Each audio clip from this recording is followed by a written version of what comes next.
இன்னைக்கு நம்ம ஒரு சூப்பரான ரொம்ப ஹெல்த்தியான கருப்பு கவுனி அரிசி இட்லி பொடி ரெசிபி தான் பார்க்க போறோம்.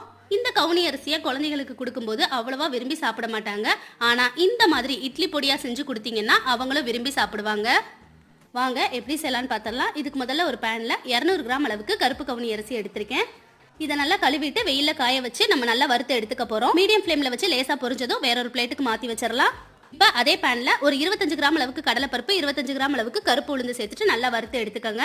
வேறொரு பிளேட்டுக்கு மாத்திட்டு 25 கிராம் அளவுக்கு பொட்டுக்கடலையை எடுத்து நல்லா வறுத்து எடுத்துக்கலாம். இப்போ அதே பேன்ல 1 ஸ்பூன் மிளகு, 1 ஸ்பூன் சீரகம் சேர்த்து நல்லா பொரிஞ்சதும் வேறொரு பிளேட்டுக்கு மாத்திரலாம். 20 போல காஞ்ச மிளகாய் எடுத்து நல்லா வறுத்துக்கலாம். அதுல 1 ஸ்பூன் அளவுக்கு உப்பு சேர்த்துட்டு நல்லா வறுத்து எடுத்துக்கலாம்.